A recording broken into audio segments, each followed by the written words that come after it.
Well, hello, everybody, and welcome to What Had Happened Was. What, What had happened was, what had sorry, I happened? was Oh, just posting on my story yeah, that we're live. I wanted that we're everybody to know. live. Yeah, we're And you know what? live, And baby. I think I need more. Do I need more light? Okay, so here's the other thing. And I remember last week I was going to have the music. And then I was like, oh, I promised I'm going to have the music. Well, I still goofed up the music. But Angela, I loaded in video clips. So this time when we're talking about the fights and stuff, we're going to have some video clips. But first and foremost, we should let everybody know that Ciryl Gane is going to be on with us in just a few, of course. Dude, he's so good. He's going to be fighting Francis Ngannou for the unification heavyweight bout. I am so fired up. Me too, man. This is such a we haven't had such a striking matchup in a long time, and Yeah. especially at heavyweight, where you have two people who are super skilled, two people who are just knockout artists in their own right, Yeah. and both bring a lot of different problems for each other. So it's really going to be interesting how it plays out. Like I'm just geeking out because I'm a striker. Like I yes, know. 2022 is the year of grappler Ange, but I will always be a striker at heart. I will always love to punch people in the face more, and watching someone who does it as good as Ciryl Gane is just gonna make my night. Yeah, I can't wait. Well, I just got a message here. They said they are ready. So I can tell them if they want to hop on now, they can. Let me just say great. Let's say you can join us now. I'm the slowest typer.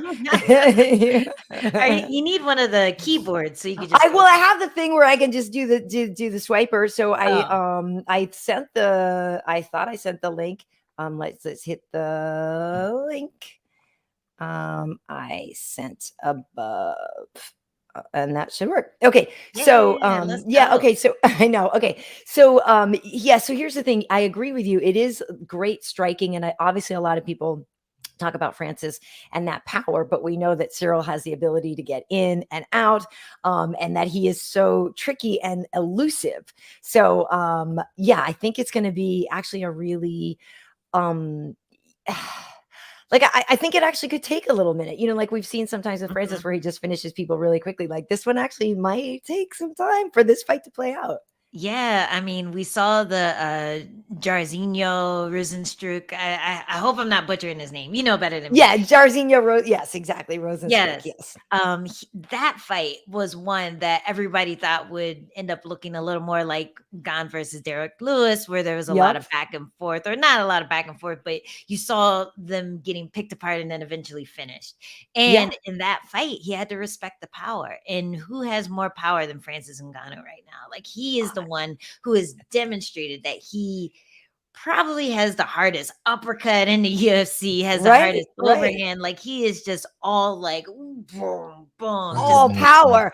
But this man is not afraid of it. This man is not afraid of the power. Hello, ladies and gentlemen, Mr. Ciryl Gane joining us. So thank you so much, champ. It is really we are so thankful to have you here on the show with us today.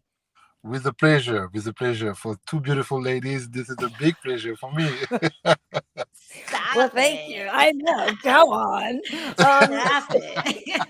Well, we were just saying, this fight is so interesting because in so many other times, Francis's power is the thing that just neutralizes everybody. But for you, it's like he's gotta find you to hit you. Like you are so elusive. And we were just saying, like, this fight could probably take some time to play out. Do you think it's one of those that you're gonna have to be in the office for a few rounds? Yeah. So that's really true, Francis. This is the harder punch maybe we have in this division, and that's true. I'm really not afraid about that. Like I'm really not afraid about my career. You see, I don't know why exactly, but for me, it's just a game, and and maybe that's why I jump every time in the cage, like just really with no stress, nothing like that. So this has helped me a lot. Yeah, that's true. Nice. Yeah, I mean, that was one thing I was gonna ask you. How do you come in so lighthearted? Because I remember watching you versus Derricks Lewis, and there was a moment in there where you threw like a spinning back kick or something, and he tried to punch you and you ran away, and then you turned around and you had this big smile on your face. And Derricks looked pissed. Derrick was so pissed. And I'm just thinking, man, like everyone knows Derrick Lewis as this joker, this comedian, but you're in there and you're actually looking like you're having more fun. And do you know why that is? How you're able to go in there just so free and so light? Yeah. This is exactly what I say. For me, it's a game. So when I escape my my opponent, this is cool. This is funny because I did it. This is a game. This is for me. This is the real game. I just want to enjoy anytime, every time, and yeah, I like to laughing, even if I am in the cage.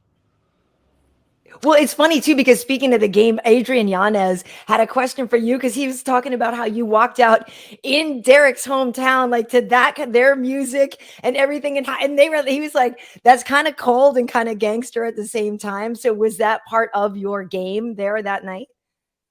Yeah, je suis pas sûr de ma comparaison. Est-ce que c'était un jeu prévu pour toi d'entrer avec la fausse musique? It was not a prank for the fan. It was just because I got a little cultural music, rap music from Houston, and it was a really good song for me.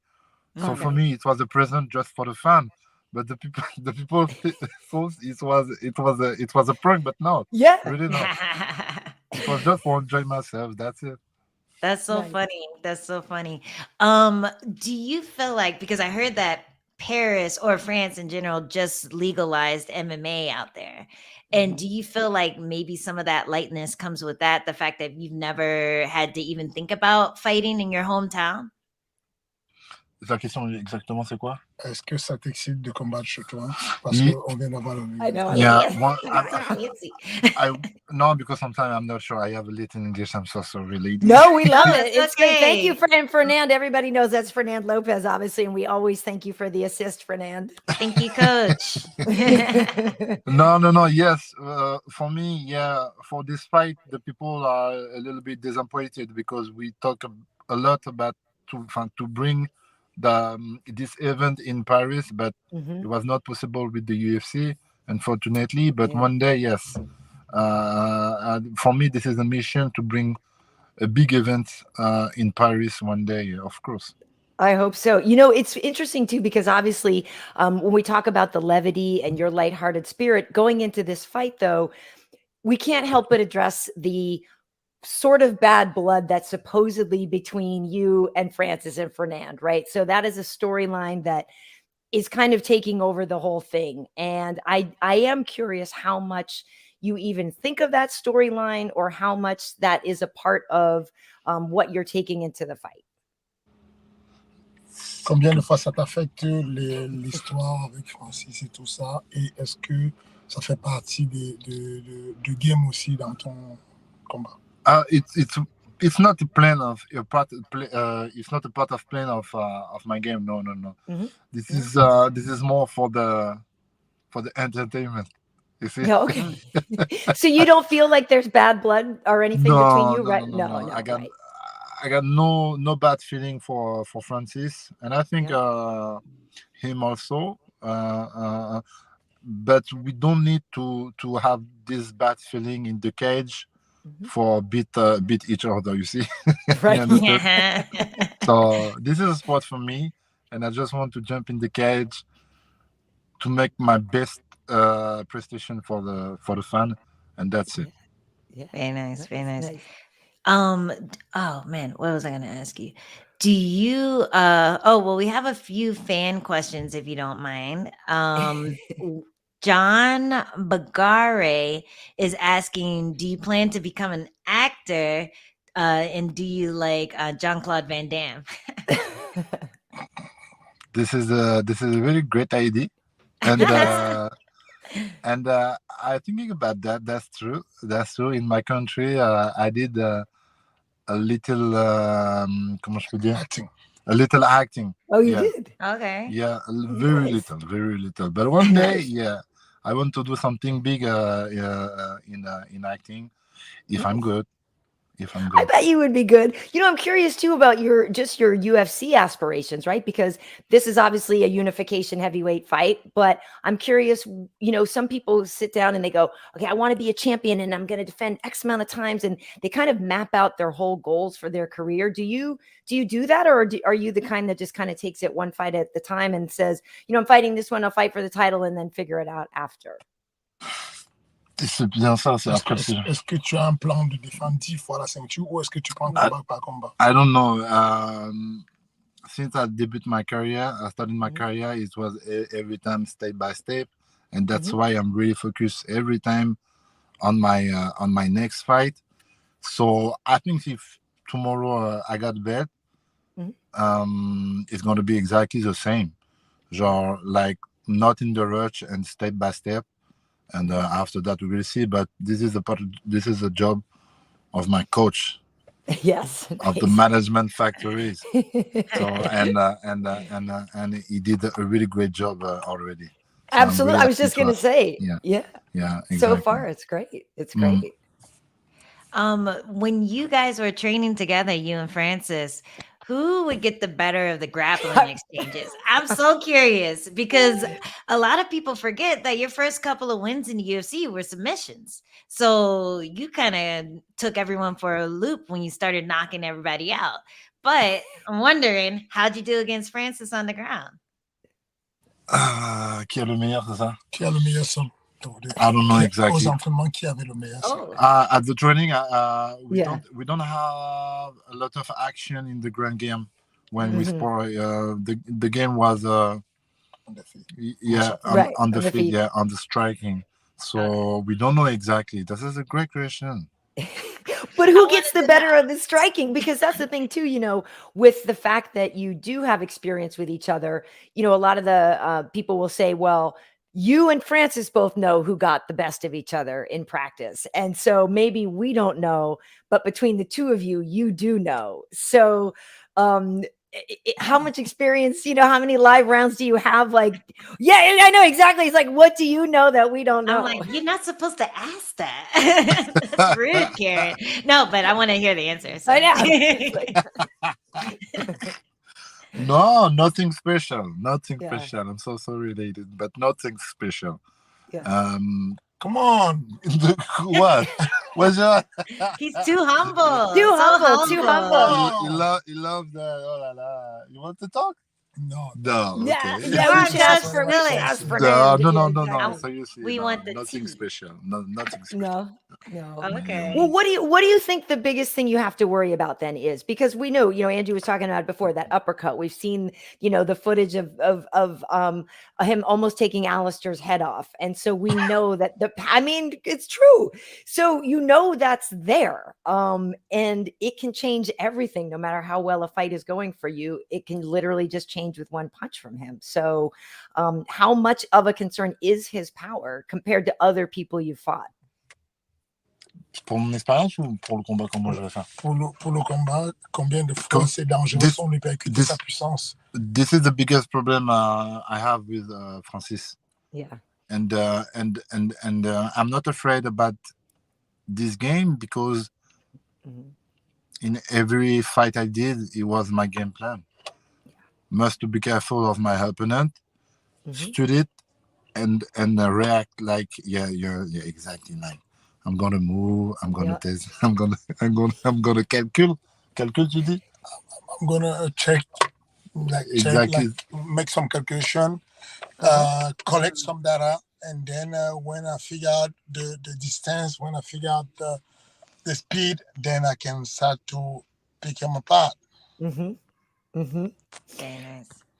Well, Angie, I know I was saying you're the biggest MMA, Muay Thai girl in the world. And so, I was like, okay, I want to ask Francis, I want to ask about some Francis questions. I want to ask about the fight. And then I wanted you to have your moment to get like geeked out on the technical stuff because, we have talked about you before, Ciryl, that in your last fights, like Angie's like, oh my God, like it's Muay Thai, oh my God. Like, because you don't see big men move like you usually. It's just not a thing.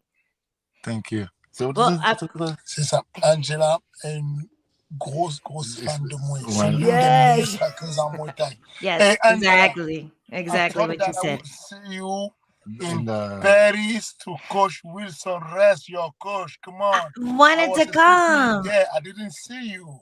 Dude, I was so ready to come, and then I had to take a short notice fight. It's not my fault. It's not my fault. I had the tickets booked and everything. I had the tickets booked. I was ready to come out there. But bref, next time. Du coup, Karyn dit à Angela, je te laisse ton moment pour que tu puisses poser toutes les questions que tu veux sur le mouet et que tu parles puriste mouet avec Ciryl. Let's go. Yeah. Let's go. So for people who don't know, there's a promotion in France called Aries, and my coach Wilson fought on that promotion. He was main event against a really tough French kid, and unfortunately he lost, but my husband went out there to corner him, and I was gonna go with them, but I had to fight Lemos needed an opponent, so of course they called me. So I went over there. I had to stay in fight camp, unfortunately, even though I was telling Adam I could still be in fight camp in Paris. I would just have more carbs than usual. But Ciryl, I really am such a fan of the way you strike, the way you set up your nasty punches and head kicks. And I think the thing that's most impressive is how you command the distance, and you switch stance, like you're left and right-handed, like you're ambidextrous in there. And have you always fought in both stances, or are you naturally a righty or a lefty? Because in the Derrick Lewis fight, it almost looked like you were a lefty, but in most of your fights you switch a lot more often. And I wonder, when did that start for you? I don't know exactly if we work a lot on it. I think you have. It's easy for you to switch, but sometimes I will ask him to switch, because switching stance allow us to make the opponent react. So sometimes I will command it and say in the corner, now you have to step in or step out, and so you can switch stance. But most of the time, he's kind of comfortable with his body to do whatever he want to do. That's a little bit strange, It's really cool to watch, because you look so, like you're saying, light in there. And when you switch, it's not a big grand moment. You're not going boing and then you're in the other side. You're sliding with it. It's like really, it's almost like you're ice skating in there. So it's really cool to watch. And one move that there we are. You hear me? Yeah, we got you. Did you hear me? Yes, we have you. Gotcha. Are you there? Good. Anyone? Yeah, you're good. Yeah, you're good.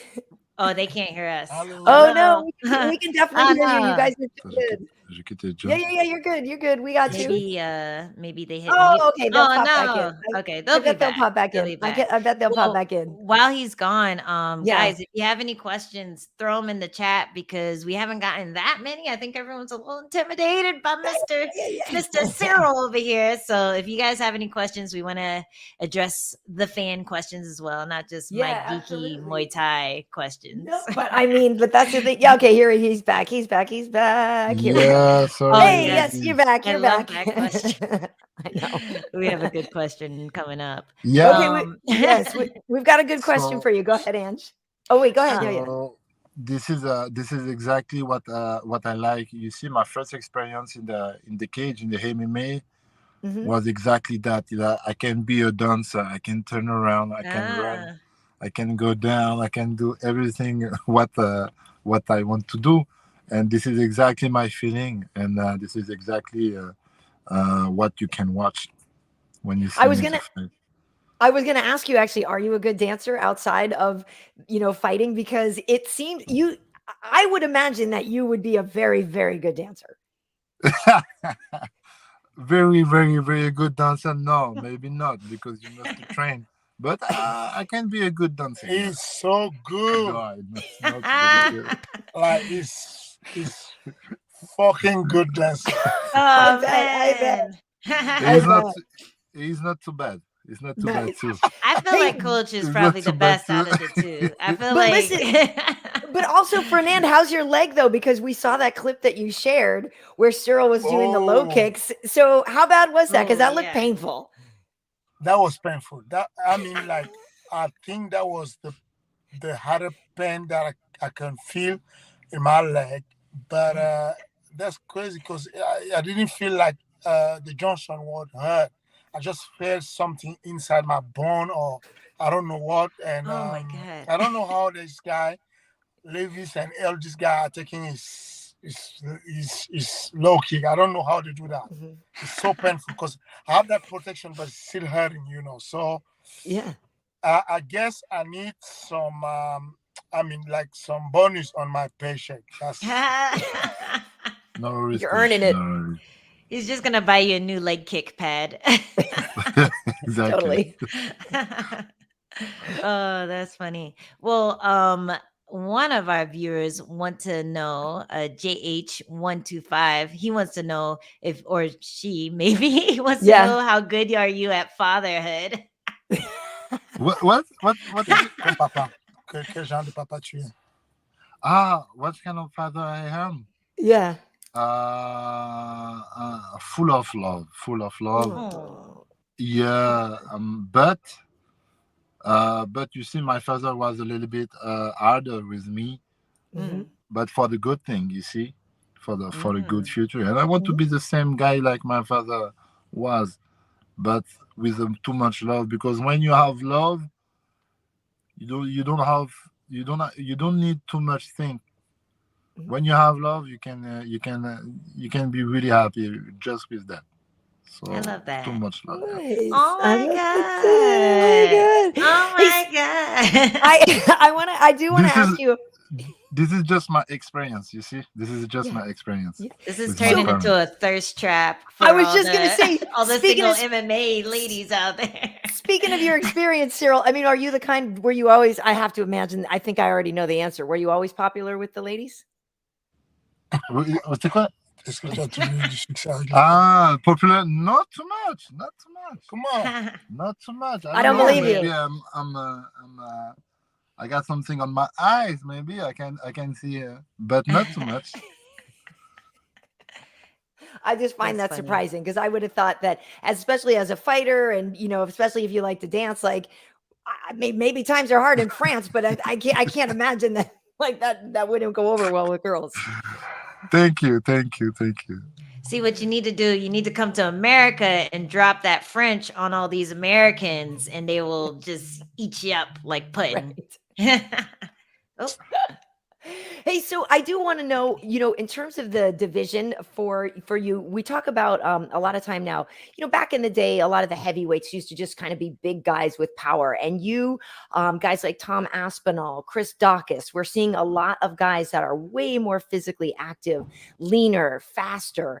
Do you think that is the way that the rest of the division is going to go? I kind of feel like maybe Stipe was one of the first sort of like that, but it does seem that you represent a newer kind of heavyweight. Yeah. Yes, 100%. This is exactly the future of the division.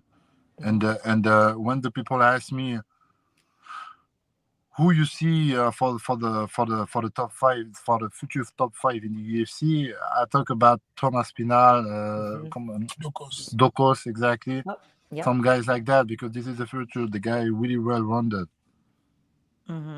Yeah, of course. Yeah, it's becoming the age of the fast heavyweights, right? Yeah. Like you see all these super fast guys taking over, and they have the technique. They still have knockout power, even though they're not, the biggest that they can be. It's really cool to see. Rayx63 is asking, what was your hardest training session ever? Hardest, I don't remember exactly, but yeah, I think it was when I started the MMA because I don't have any grand game, so it was a little bit. I was a little bit frustrated, you see, because I'm from the Muay Thai. I remember it was with Nassourdine Imavov. Nassourdine Imavov is a really great sparring partner. Oh yeah, and really technical, very strong, and with a lot of skills.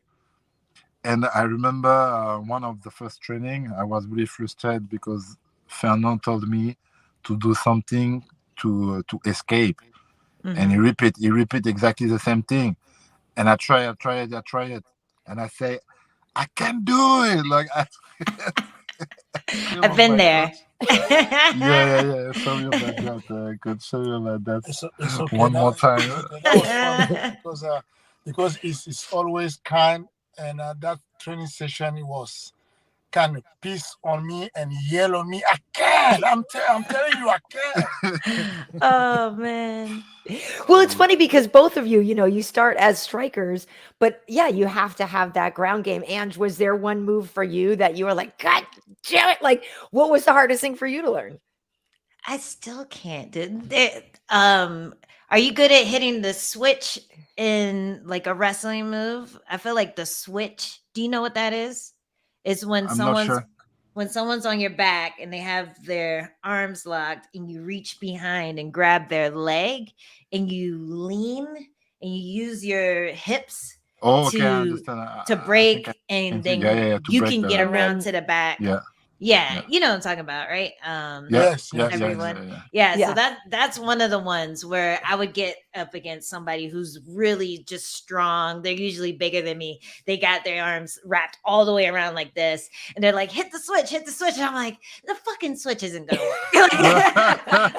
I'm like trying to do it. I'm blowing my shoulder out, trying to get this Yeah. thing to work. So that's one of my experiences. But when you're starting out, even just shrimping is hard, right? Like you're just if Yeah, you don't yeah. understand to move your body and to get in and not let yourself get flat and out, like same. Definitely been there before. Grappling sucks, but you're actually really good on the ground. Are you belted at all in jiu-jitsu, or do you have like credentials that you don't really talk about on the ground? No, because one more time, I got a good team, I got a good staff, I got a good Nice. coach, and the method is really important because you can learn every basic you can. Sometimes you just need to have on your pocket just a few skills, and this is exactly what I have. And with these skills, you can understand everything. And this is exactly the method. Because I was already late than my opponent, so that's why we go already on the maybe my future grand game gonna look. You see. Yeah. Well, Angie, I mean, you kind of technically started late too, right? I mean, so Yeah. How old were you when you started? I was about 24 when I had my first Muay Thai fight. So how old were you? 28. 28. Wow. I started the Muay Thai at 24, 25. The Muay Okay. Thai, my first training, and my first training in the MMA was in 18. Wow. That's unbelievable how fast That's you are awesome. growing. Yeah. That's incredible. Well, somebody in the comments here, what did they say? Somebody classy nasty is calling you the heavyweight GSP.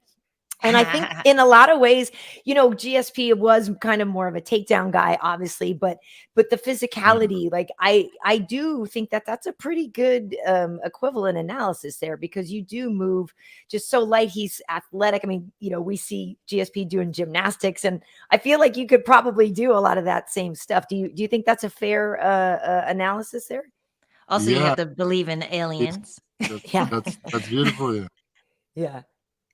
That's beautiful. I love this guy. I love JSP. When the media ask me who you have, which fighter you want to do, GSP is on the top 2, top 3. Nice. And who else is up there? Yeah. And I want to say thank you again to GSP, because when Ciryl was fighting in TKO, that's true. GSP always give us the gym so we can train there when we was. What a nice guy. So very, very big support from GSP and all his staff. Nice. That's awesome. Nice. It's that French-Canadian connect. Exactly. Well, and I have to say too, that Czech Congo is a good friend of mine too. So that, for the longest time coming out of France, like he was one of the only guys that was fighting coming out of France as well. So. Oh, wow. Cool. I'm a big fan of all the video with Rampage and Czech Congo and you. Oh no. They are funny. Did you load that video, Karen? Did you load that video? I think I saw it. They're funny. They're funny. Oh, Czech is man. crazy. Those two are crazy. Yeah, they're really, really fun. So funny. That's so awesome. Well, Ange, do you have more questions? Because otherwise, I know it's fight week for I feel like, I don't want to take too much time. Or do you get like, do you bring video games to the hotel room? What do you do to take your mind off of the fight thing? Because obviously fight week for you now, you got to do more media. It's the championship unification fight. Like everybody wants to talk to you. What do you do to kind of have your own time and kind of clear your own head? No, this is not a question. Of course, I bring my PlayStation, my video game with me. Nice. Yeah.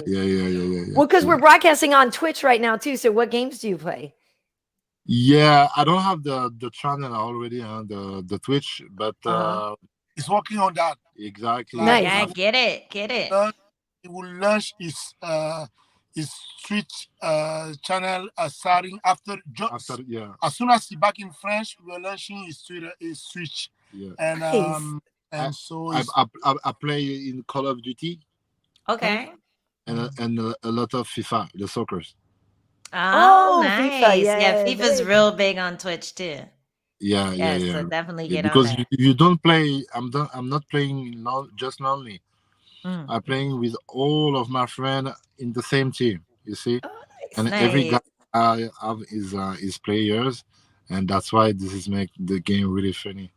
Yeah, That's yeah. so crazy. I didn't know you could do that. So every person is controlled by a person? Exactly. Oh, that's cool. So you have that's like a real nuts. team.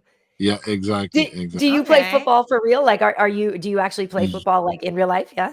A lot. What Yeah, position? it was my first sport. My Okay, father okay. So was semi-professional. Oh, really, what wow. position did you play? In defense. Oh yeah, me The too. Me too. in the Okay. central, big guy.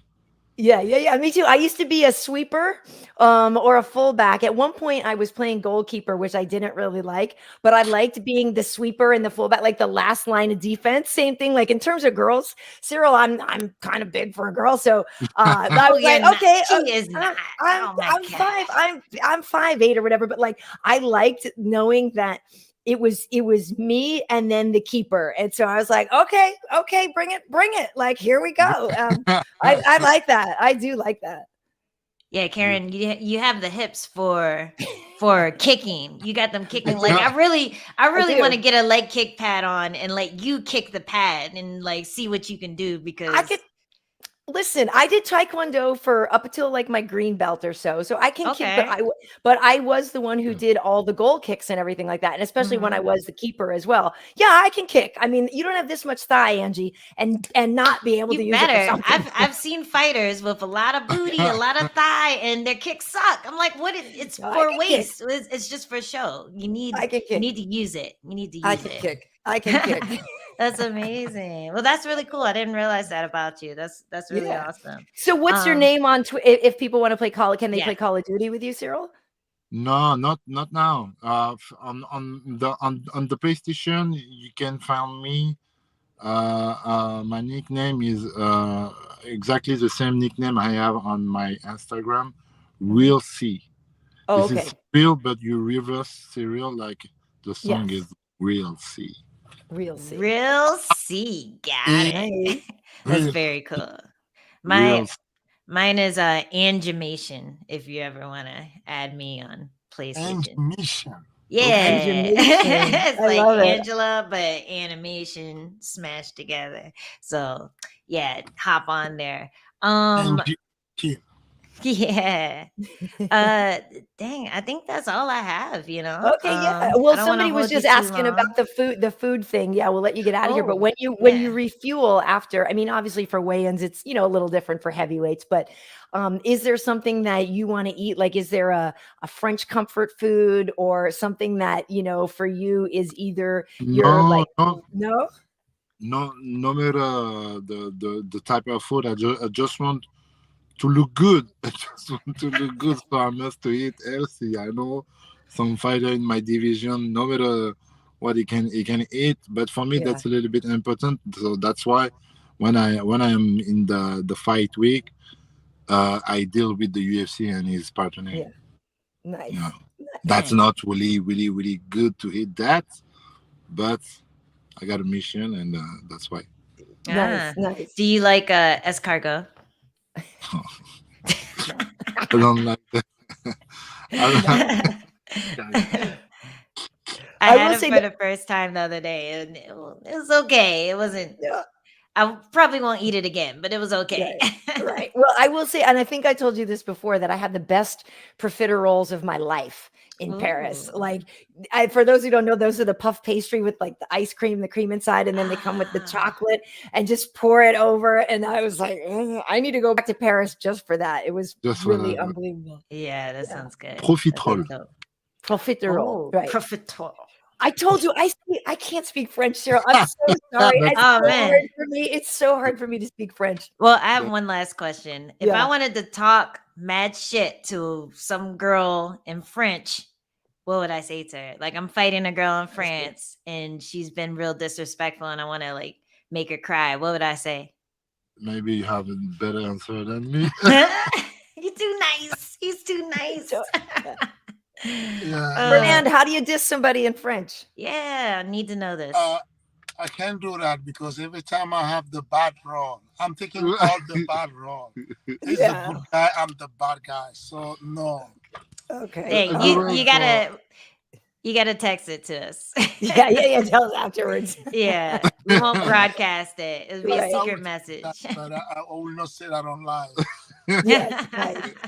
Well, that's a smart coach right there. That's a smart man. Smart manager. It is a smart coach. I think this is going to be such a great fight. I mean, we all kind of know this, and we just wish you, the best of luck. And your career so far in the UFC, you've been so fun to watch. And I know for a while, you were like, I know the fans want the finishes, and I'm going to give it to them. And you're giving them to them. And it's like, if people aren't already watching you and supporting you, they're really missing out, because you're definitely the future of the division. So thank you very much. Yeah. I'm really excited to see it. Karyn already said everything, but just your well-roundedness as well. I'm just excited to see how far you push your career, and getting a late start like that too is super impressive. It's only gonna go up from here, regardless of the outcome tomorrow. And I'm excited for it. And no fingers crossed, because like, you're not gonna drop off the face of the earth. Like, you're in it. You are the heavyweight division. So I'm really stoked to see it happen. Thank you very much, ladies. Thank you very much, and I hope also I'm gonna do a good performance next Saturday. And thank you for your job, and thank you for your time, and thank you for your smile also.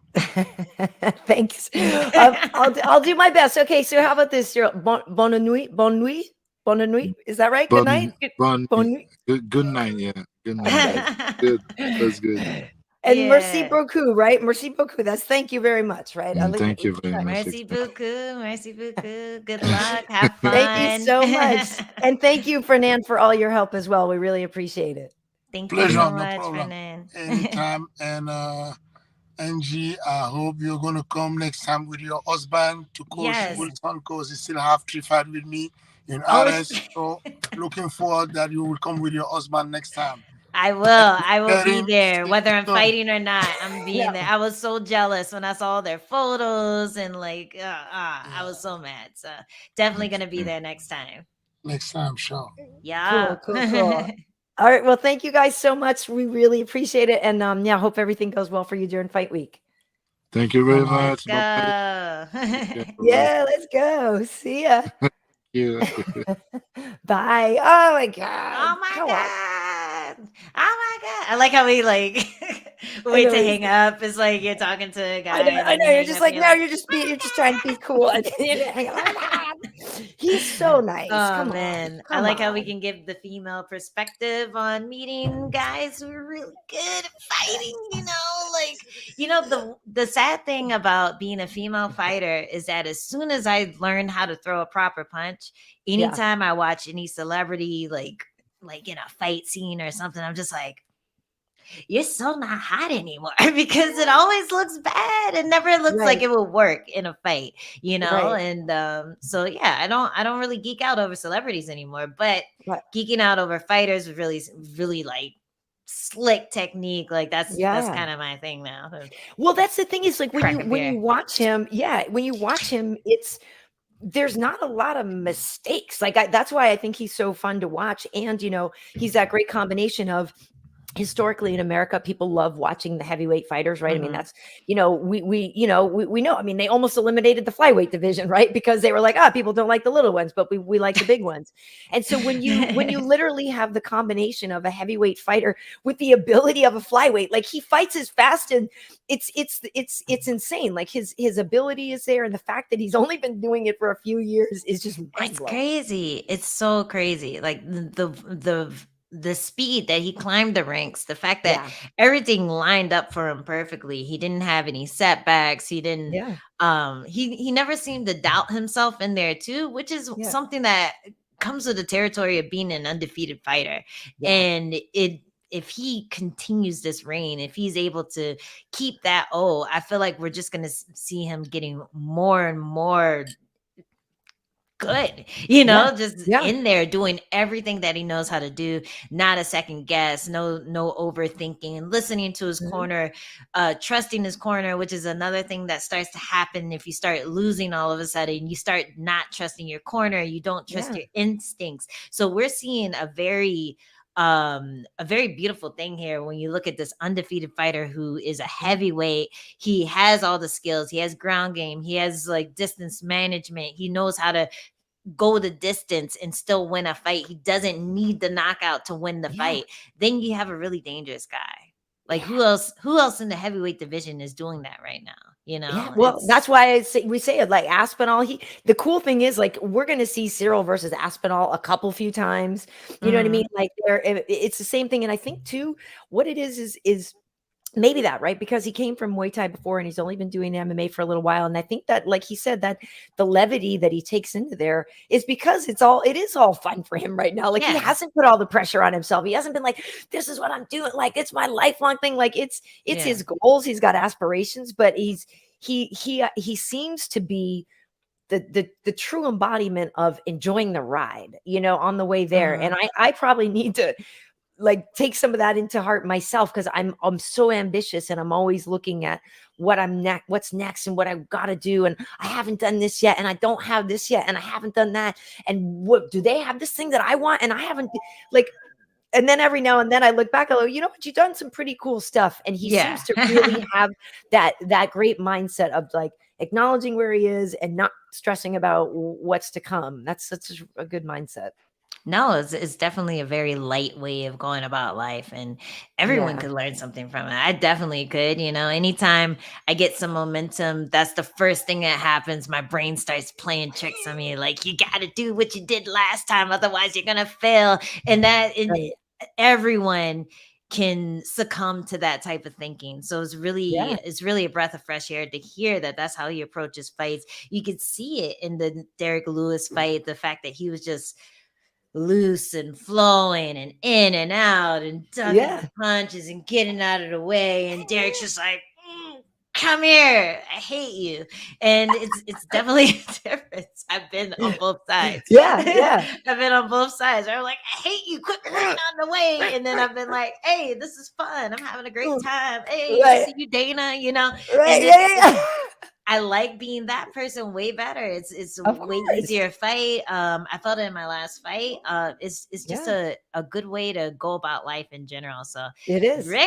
I mean, I was like leaning more towards Francis before that interview, and now I'm a little scared. Like, that's what I'm saying. Like somebody who doesn't feel the pressure and doesn't see, I mean, that does not look like a man who's like 6 days away from a unification fight with a guy that hits like a Mack truck. Like, he doesn't look stressed. He doesn't look worried. He's just like, I chilling in a limo with his coach. Chilling in a limo with my coach. But for folks who haven't seen it, you should look for that clip that Fernand posted where, they're doing, and Ciryl does this great thing with, like an elbow. He's doing like an elbow drill at first, like a spinning elbow thing that I'm like, I want to watch that on a loop because it just looks so cool. And then he throws these low kicks, and Fernand's like, I need a moment. And the leg kick pad that he's using, this thing is maybe this thick. So it's not like he's not being a punk about it. This leg kick pad is huge. It should stop everything. You should be able to get hit by a car wearing that thing and your femur will be okay. But he kicks through it and just nails him right in the right spot. And yeah, you can see his reaction on the video. It looked like it hurt a lot. It does. Dude, I have the most respect for coaches who travel with their heavyweights, because that is such a huge punishment on your body. Like, not to mention the times that they miss the pads on accident.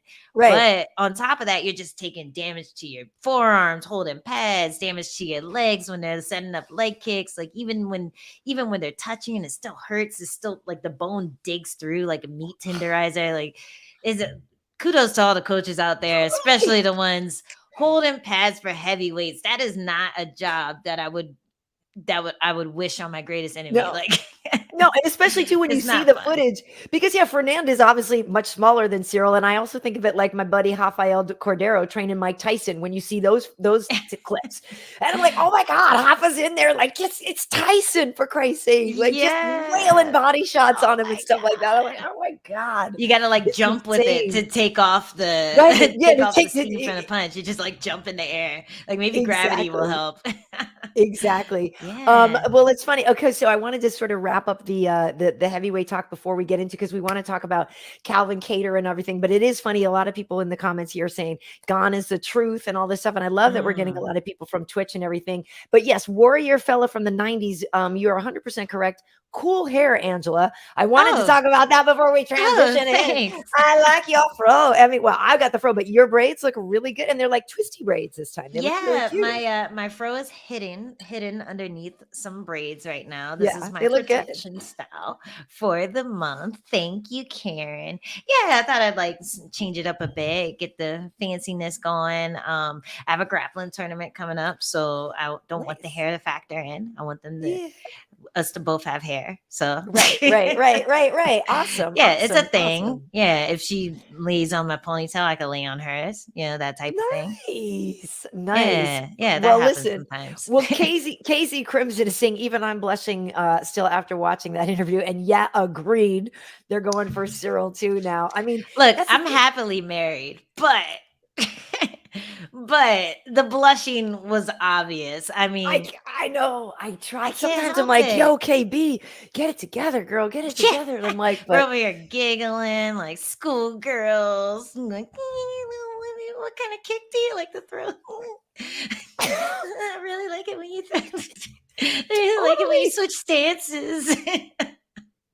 What were you thinking? I'm never going to France now. Like, meanwhile, okay. So meanwhile, the funny thing is this does happen because, at the end of the day, obviously we're professionals, Angie, but we're still women. That's still a fine man, right? And so you can't come on. You can't really. So, that little gap is so cute too. I know. Oh my God. And so it's funny though, because after his last fight and stuff, like he comes to see us at the desk and everything, and there are times that I'm like doing the interview and I'm like, all right, like keep it together. Like, come on, man, keep it together. Like, you know what I mean? The basic instinct, like switching the legs. And you're like, wait a second. And you're there, and like in your inner monologue, you know what I mean? You're just looking, you're like, that man's in shape. That's a powerful guy. I mean? Yeah, exactly. He's very powerful, and that's all I'm gonna. Right, and that's all I'm gonna say. I'm not gonna embarrass myself any further because we both look pretty funny at this point. Anyway. It's awesome. Oh, well, one thing I wanted to bring up is Queen Boudica Radiant. Yes. She was thirst trapping over Calvin, and I think that might have been the thing that he was obviously watching the show. He saw her comments, and he saw that she was thirst trapping for him, so he had to show out. And that's right. Thanks you. Calvin Kattar, thanks you, Queen, for giving him that extra boost, because a lot of people were counting him out against Giga, and dude, he outperformed what anyone who thought he was going to win expected. Like, that was insane. I love that fight so much. Well, listen, Angela, now that you say that, okay, so we're trying something new here, folks. I loaded in some video clips, so I'm switching our thing here, Angie. And now let me see if I can do this. So let me see if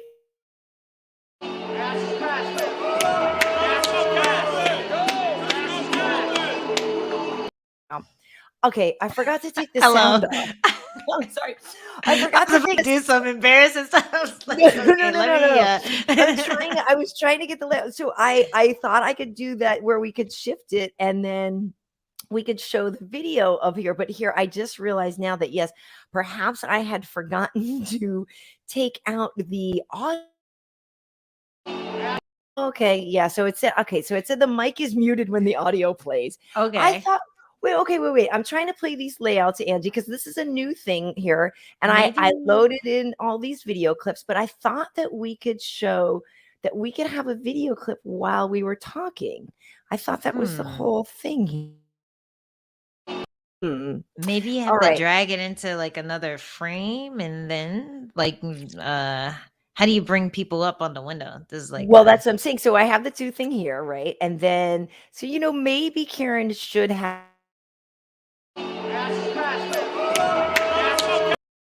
okay, yeah. Yeah, we might get sued if we do that. I know. We're allowed to use it, but that's on me because I thought this layout it has a thing here and it looks like person video. So so I thought I was doing this. So it says shift 6 and I did anyway. Kazi Crimson sent us $1, so I think we can afford to play the video now. I know, but now I'm so upset because I really worked on this and loaded these video clips in, and we're supposed to be able to load the video. Oh well. Oh, it's okay. I forgot to take the volume down. It's on me. Damn it. We're gonna have to do a test run. It's my fault too. Like we should have done a test before, and I was fucking around all morning, not testing things. And listen, I will say this. Damn it, that actually makes me mad though, because it's not supposed to be that hard. Well, you could play the clip and then we could talk about it if you want to do that, because I'm sure people I know, but mad. I don't know, because I don't know if that all right. Let me do that and we'll see. Well, but I didn't want the whole thing anyway. All right, let's just keep talking because I'm going to screw this up otherwise, and I'll end up doing something wrong. Yeah, somebody does need help. KB does need help because KB is not very technically. So here's the thing: KB tries, and it's baby steps. And I really thought I did this right, and I did load the clips are there, but apparently I didn't. I don't know how to work them in while we can still be on the screen as well. Measure Noel said we need a Jamie. And yeah, we do need a Jamie. I feel like Adam would make a good Jamie, but then I feel like I would take advantage of him. Well, yeah, Jamie, get me a drink. Jamie, pull it. Right, you bring up a good point that this is like a 2-woman operation, and all the tech stuff comes down to me, and I don't the fact that this is even live and broadcast on a few places is very impressed. It's baby steps, but I'm actually now I'm actually kind of pissed off at myself because I thought I did this right and I didn't, and that actually kind of pisses me off. But anyway, yes. So Calvin Kattar versus Giga Chikadze, the fact that a lot of people I think were wondering, it's been a year since Calvin fought, he fought against Max. Max really took it to him. There's a lot of people that thought Calvin could potentially never be the same guy.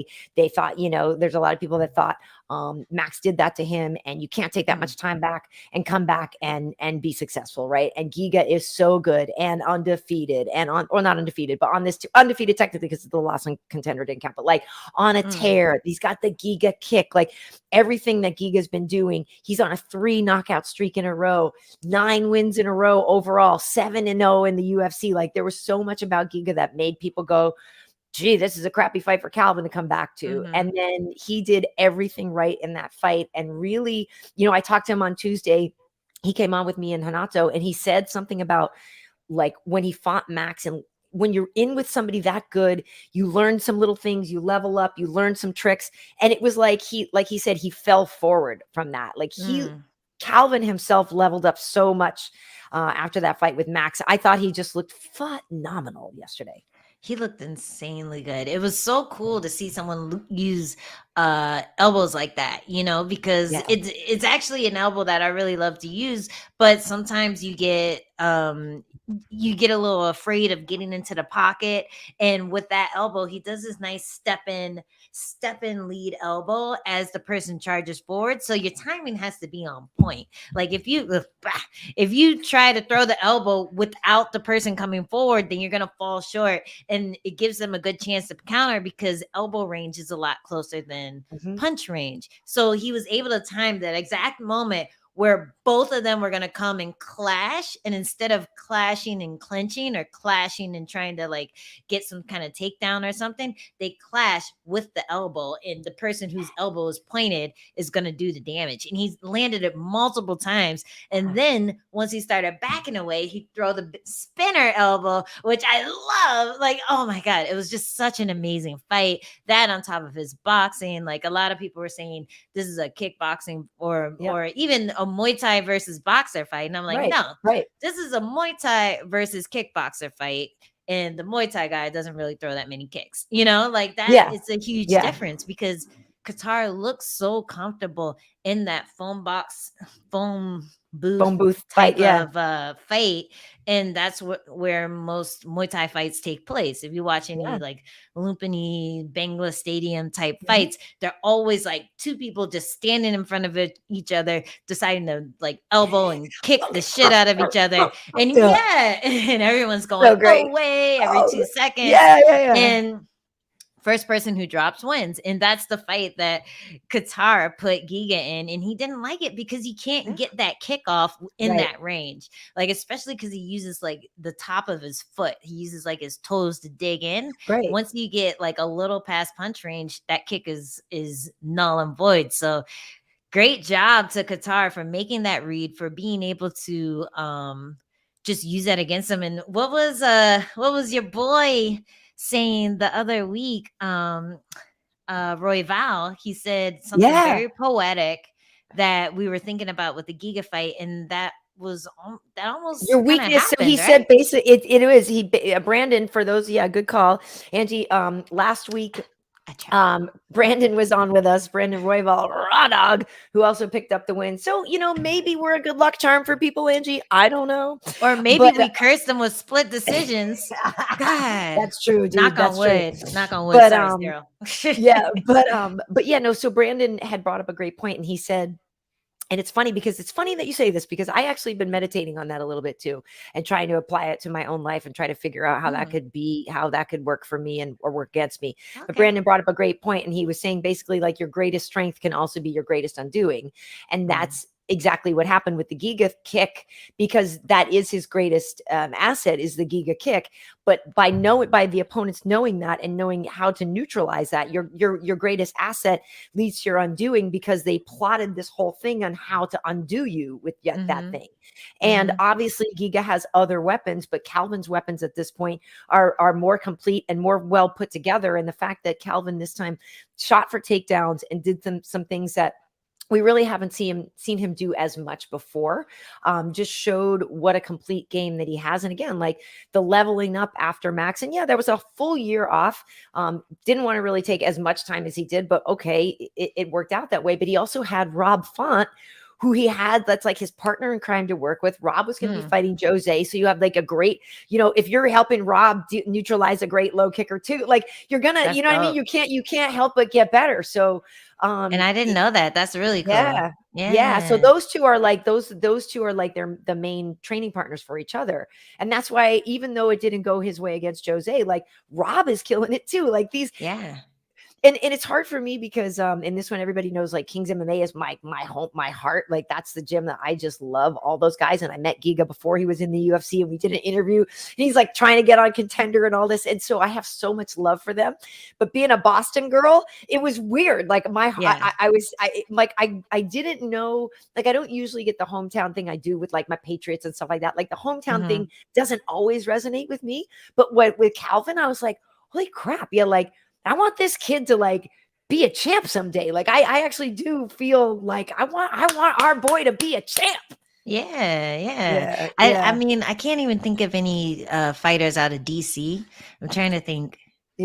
who they are, but I don't really know any. But I feel like if that was like a big thing, like, oh, this fighter's from DC, then I'd be all about it, like just like, yeah, DMV, let's go, Maryland, let's go wherever you're at in DME, Maryland. Yeah, like I don't know any Maryland fighters, but we should have them up there. I know people who train in Maryland, but not people who have lived there their whole life and like represent in the same way like Derrick Lewis represents Houston. So yeah, Man, why isn't anyone doing it? I need to get better at that. I do. Well, because I'm out in San Diego, so I'm like, I feel like a traitor a little bit, just yeah. a little bit. Well, but yeah, because we had a great, and actually Rob Font jumped in with us on Tuesday, and actually Hanato put a clip of it on his Instagram. But yeah, so we have Calvin on, and we talk all about Boston stuff. Actually, like a lot of things about growing up outside of Boston, because I grew up outside of Boston too. But we talk about how he really wants to bring the title home to Boston and all of that. And so I was saying after that fight too, and I'm curious what people think, and we can take some comments here. Like, obviously we have Volkanovski versus the Korean Zombie that's coming up at UFC 273, and that's in April. And Max had re-injured himself, or re-inflamed an injury or something like that. Yeah, re-aggravated. So re-aggravated, that's the word I'm looking for. So Max, obviously will always be in the position to fight for the title. Max is a freaking legend. But at this point too, Calvin is making a great statement. He was number 5 before this fight. And yes, Giga was number 8, but he just defeated an undefeated fighter who was on a 3 knockout win streak. So I think you still make a great argument for Calvin going forward. And I say, if he doesn't get a next shot, I would love to see Calvin versus Brian Ortega.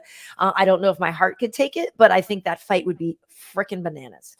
Yeah, I would love that fight. That would be, man, between the elbows, obviously, but then you get to see Ortega try to like wrap him up with his octopus legs, like I'm wondering if Calvin would even mess with him on the ground, or if he would just try to keep standing where Ortega is going to be the most uncomfortable, because even though his striking has leveled up full like a million times since he's first started, he's still is a grappler, he's still going to be most comfortable off of his back, setting up submissions, or leading the charge, getting takedowns, and then being on top. So I wonder if he's even going to mess with that, but that's going to be an insane fight. And I feel like Ortega has that same freedom on the feet. Like, he hasn't been a striker all his life, but he just throws. He just he looks, he sets traps, and then he goes. And if it doesn't work, he doesn't care, because now he's on you. He's in the clinch. Now he's where he wants to be. So yeah, I would love to see that fight. And I'm sure that's one that Kattar is really excited about too, because he knows that he has something to prove after the Max Holloway fight. It's going to be hard to jump the list if Max is still injured just because he lost to him. So but crazier things have happened. Just being ready in the right time, not having a fight booked at the right time, like that can get you the opportunity. Look at Korean Zombie, like he just lost to Brian Ortega. Yeah, I know. Yeah, so man, it's definitely exciting times for that weight class. Salvador Dali, pardon me, which I think is such a funny name. Salvador Dali, pardon me, is also it was also saying they would like to see Giga versus Yair. Giga versus Yair would be amazingly fun too. Yeah, that would be fun. That would be really fun. Yeah. And I think it's a fair fight, because both of them are young up and comers. Both of them are like fast technical strikers. Both can get a knockout at any moment, and they're both coming off losses against top competition. So I think that is a really fair matchup. Good job, Salvador over here, about to take Nick Maynard's job. I was gonna say, well, plus what's funny, well, it's not funny, it's awesome that we've said it for a while, but yeah, featherweight is freaking money. It's on fire. They are killing it. Fire. Okay, so somebody was asking before we move on, because there's a few other fights I want to talk to you about. Somebody was asking me about the poster behind me. So yes, that is a Red Hot Chili Peppers Mother's Milk poster, signed by 3/4 of the band. Chad, unfortunately, that day when they came to my radio station, Chad was getting his drums fixed and couldn't come. But so it's got Anthony, Flea, and Frashanti signed it on there for me. And I do have to hang it up. I finally got some hooks, so eventually that's going to be hanging up a little bit more. And then over here I have I put some of my favorite credentials. So there's like Verdum and Fedor, and there's nice. Connor and Floyd and just hanging Diaz. out on the wine Yeah, rack. Diaz and Condit. We're throwing some spin and stuff. Yeah. I don't want to swear, but okay. So Ange, I do want to ask you about Leave like it the to Royval me. fight. I know. Yes. The Oh Royval my fight, because God.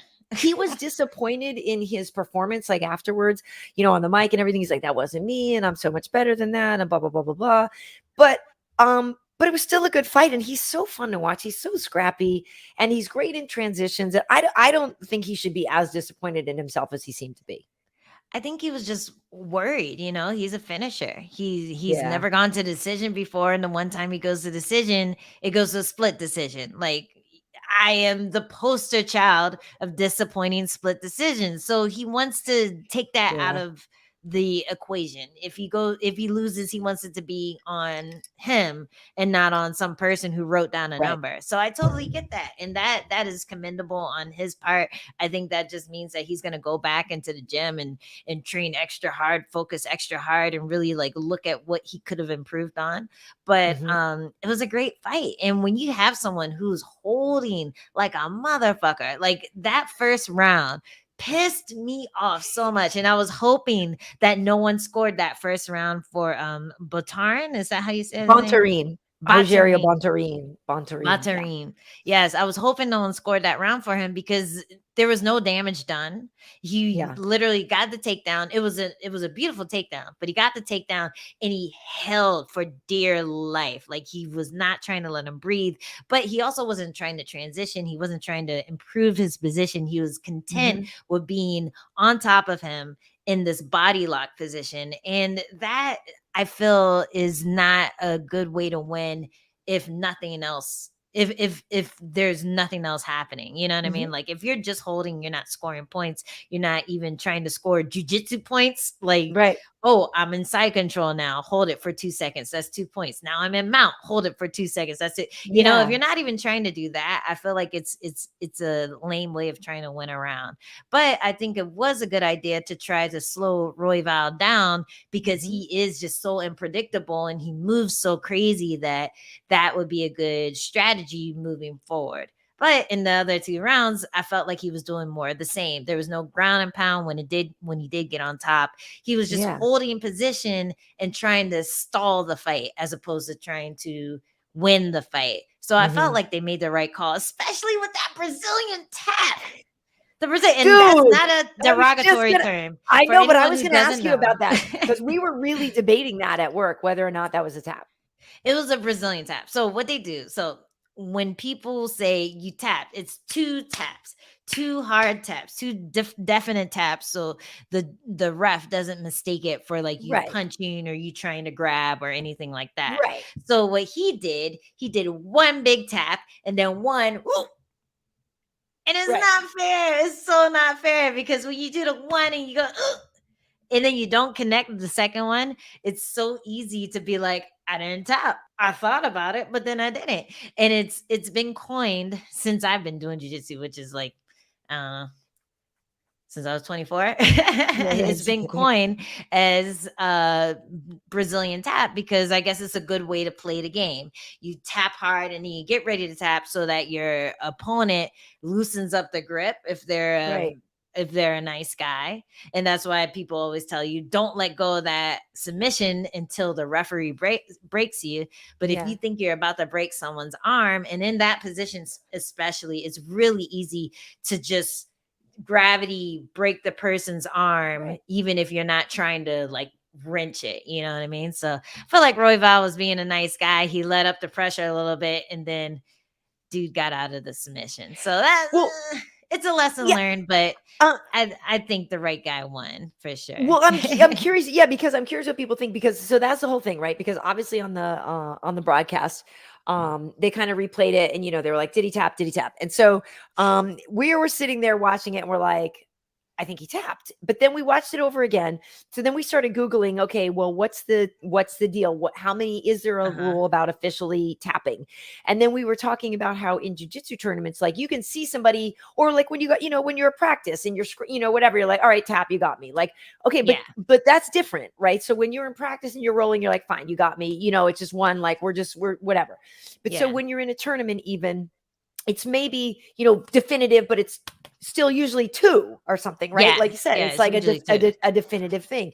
And so, we were talking about, well, there are times where depending on your angle, depending on what's going on, like I might actually be just like reaching for something, right? And then it looks, because of the way my hand bounces, it looks like I tapped or something because I was reaching for something. So then we were really trying to like, dissect, like what's there? What could they have been reaching for? Like, was there really anything close and stuff? And so I do also think that that he kind of got away with one. No, he tapped. He decided to quit, and then he decided not to quit because the pressure let up. Right, but then luckily the That's right guy it. still won. Like it would have been a bigger problem if Bontarine had picked up the W, right? But the fact that Royval ended up still getting the win, it doesn't matter. Yeah, exactly. And sometimes you go to tap and then you pass out, So he was lucky.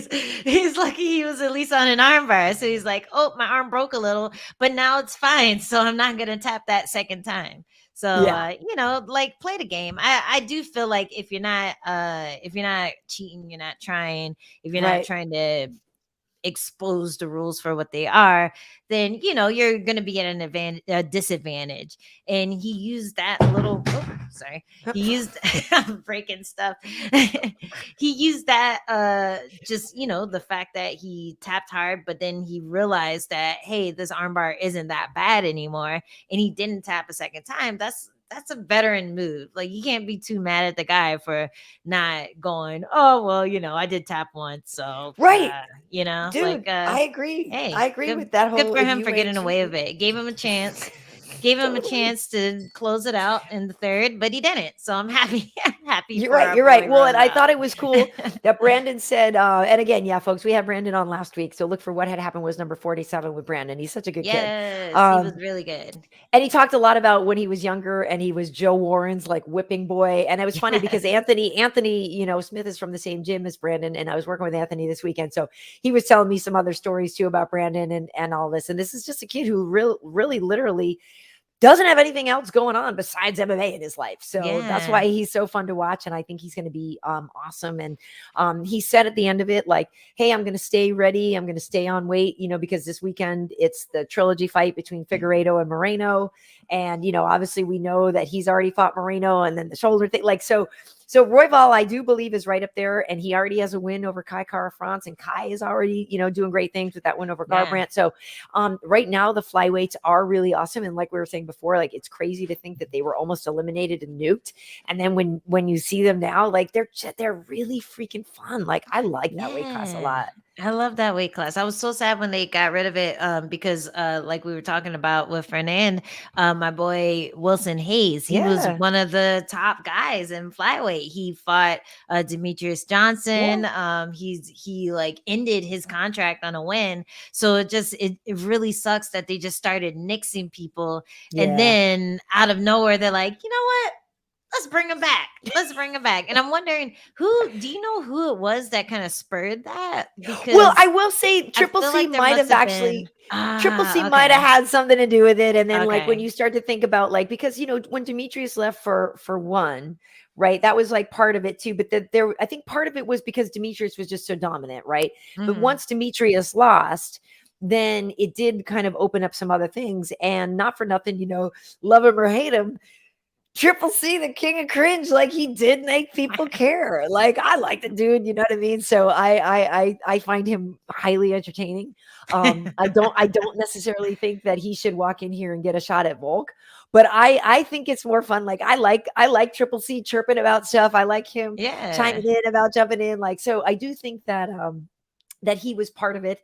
And, and even though the TJ thing, there was some, there was a scandal about it or this or that. But I do think that the changing of the guard at the top was part of it. And then the fact that we've had just like a lot of incredible scraps, and the fact that there is a lot of parity there, and you don't actually always know who's going to win. You have guys like Brandon and Figgy doing these like great trilogy fights. It's exciting. Figueiredo has power. He brought knockouts to that division where people hadn't seen him as much. And so that might be I think that's part of it, is that you got to start to see maybe more finishes, whereas Demetrius wasn't always getting finishes. Some of these other kids are now like just more, something changed with the evolution of it. And maybe there's more finishes there now. And once we hit that COVID age, we got like maybe 5 new flyweights that just that's true. Popped up and impressed, when before it didn't seem like there was a big enough talent pool. Almost like it almost seemed like there were only a handful of guys that size. Right. But meanwhile, of course, ONE FC, and they are around the world. Yeah, like there's tons plenty of 125ers. Yeah, they're running all over the place. You just can't see them. They're too fast and short. Okay, so I have to ask you though, Ange, what was your take on Katlyn Chookagian? And again, I'm so bummed because I have all these footage, but I screwed it up. Next week, folks, I promise. We're baby steps. But so we'll do a practice run for sure. We will. We're gonna have to do a practice run before the show. Katlyn Chookagian, she still has not gotten a finish in the UFC. So this woman is ranked she was like number 1 coming in or whatever, right? Or number 2 coming into this fight. She's incredibly highly ranked. She has a bunch of, she now has the same amount of wins in the division as Valentina, the champ, with 8. So she's tied for the most wins in flyweight. Dang. It's just that Katlyn hasn't ever gotten a finish in the UFC. So she gets decisions. This was the rematch with Jennifer Maia. The first time she beat Jennifer was a decision, right? There you go. But so it's just tough, because I'm curious what you think of it and what the people think. Like, what do you do with her, right? Because even she admits, hey, listen, there's not a lot of people crying for me to get another title shot at Valentina. Like, what do I do, right? Because all the women that you put in front of Katlyn, she'll beat. But at the same time, by not being a finisher, by not doing some of these explosive things, you maybe don't get that excitement level of like, I really want to see her face Valentina again. Yeah. Because even though she might be competitive with Valentina, Val finishes people, and it just seems like a whole other different kind of fight. And you're like, I saw it already. Well, I mean, if she is okay with being second best for a while, then she should just keep chugging along, collecting her paychecks and doing it. The fact that she can win decisions is impressive to me, because I feel like I'm doing everything in my fucking body to win a decision. This shit ain't happening. So if she's comfortable with she is blonde, and her nickname is Blonde Fighter. Why don't you change your nickname to Angela Blonde Fighter Hill? Blonde over blonde. Angela, I'm actually White Hill. Angela. Angela. Oh God, this is just a great Angela. This is just a really good tan hill. Oh my God. Yeah. Don't look at the curls. It's straight. I swear. You know what? If she can ride on that, then good for her. It's a way to win, like not every fighter has finishes who has become a legend. GSP was one of them. He didn't finish everyone. He has a couple knockouts, and people ride on that, and then the rest were decisions. Joanna Jędrzejczyk, everyone thinks she's a knockout artist. She knocked out like her first 3 people, and then the rest were decisions. Everyone's like, she's a devastator, but she does the same shit that Katlyn does. She just doesn't have those finishes that boosted her career to the top. So first impressions are a big deal in MMA, I feel like. And with Katlyn, she's always been like kind of the tennis player who goes and throws a lot of punches and kicks, and it never really seems to do damage, but she's scoring points. And this isn't a bad thing. This is a way to win fights. This is I always like talk shit about Tisha for doing the same thing, but it's a way to win fights. It fucking works. And it's annoying if you're fighting someone like that, because you're like, if I hit you, it's gonna equal to 20 of your punches, but that's not going to win you the fight, So the fact that she's able to do that is super impressive. And if she keeps winning, you never know what's going to happen. Maybe she doesn't get the title shot, but somebody's going to. Oh, yeah. Sorry. I'm like, what is that static? I don't want to seem. Butcher has a bag of dogaritas. Oh, that's cute. Oh my God, that's so cute. And I'm not trying to come off like a hater, because like you said, the fact that you're winning is great. And it's just like, we were saying the same thing with Ciryl when he first got in the UFC. Like, he didn't have finishes either. So sometimes it's not a question of you not putting everything together right. Like, it just hasn't come yet. Giga didn't have them either, and then he got 3 in a row. So with Caitlin, the fact is that that she does a lot of things so well. She uses those long front kicks. Like, she uses her reach well. You don't always see people using their reach to great advantage and stuff. And so I think she's very good. I also thought Jennifer is good too. And it was also one of those fights where I was thinking, come close the door. Yeah, he's playing with the bag and then it sounds like static. Do you want me to leave him in here? No, get rid of him. Butcher, get. Come here. Bye, Butcher. Yeah. Oh, he thinks he's in trouble. Come on, go play. Come on. Yeah, good boy. Yeah. Sorry about that. Okay. No. It's cool. Well, people are just talking about Caitlin, and I guess she was saying that was the last fight on her contract at the end, which I didn't catch. Was it? So that's a different story. That's a little. So Joe Boza, I didn't catch this. Joe, he's saying that Caitlin shocked the media at her scrum, admitted Jennifer Maia was the last fight of her contract, and she's 8-3 at 125 pounds. I mean, here's the thing: is while she maybe doesn't have people clamoring for a title shot, she is, like we said, she's consistent. She does consistently win. I don't know if she will then go try it somewhere else. I mean, I guess she could maybe try to go over to Invicta and stuff, but it's always going to be more financially beneficial to be fighting in the UFC, isn't it? Yeah, it definitely is. I mean, she could fight in Bellator too. They have a 125 division, and and what's his Dogritos? Yeah, He's like, my Dogritos. He left them in here on accident. Does he eat dog Takis or like, I'm sorry, Takis? Takis. He had some ruffles. I forget what it was called ruffles. Ruffles. Oh my gosh. That's cute. He really wanted his Dogritos. That's so cute. Bye, Butcher. Yeah, the scary thing for that is that they cut Liz Carmouche after she lost to the champ. After Liz lost to Valentina, I think it was their second time fighting, they cut her because she does the same, or at least in the UFC, she did the same thing. She would go to decision. She would outclass fighters. It wasn't the most exciting thing, but she would get the job done and get the win every time. And, Caitlin does the same thing. And a lot of times the UFC, because they're an entertainment company more than they're just a sport, they're going to cut the people that the fans aren't digging. They're going to cut the people who aren't putting butts in the seats because they're holding up the line for all these other girls who could potentially like have that one punch wild card thing happen against the champ. And obviously the champ is good. It's going to be a hard thing to do. But if you have some crazy striker coming in and they go crazy, but they gas out after the second round, and you have Caitlin coming in who's going to fight them for that number 2 spot, and Caitlin just is able to dodge and keep them at range, and they never get that knockout punch in, then you have this prospect that you're like, oh, this would be a great fight for the champ, and then Caitlin ruins it. So that's what they did with she ruins totally it. She does. She ruins a lot of people's plans. Yeah, it ruins the party, and that's what Liz Carmouche does and did, and that's why they got rid of her. But now she's in Bellator, and now she's finishing girls. So maybe it would be better for her career if she did try out somewhere else, somewhere where she's either fighting lesser competition or isn't feeling that pressure, or she knows that there's a goal of fighting the champ because she hasn't been beaten by the champ yet. Maybe that's more interesting to Caitlin. Maybe the UFC does want her to stick around because they like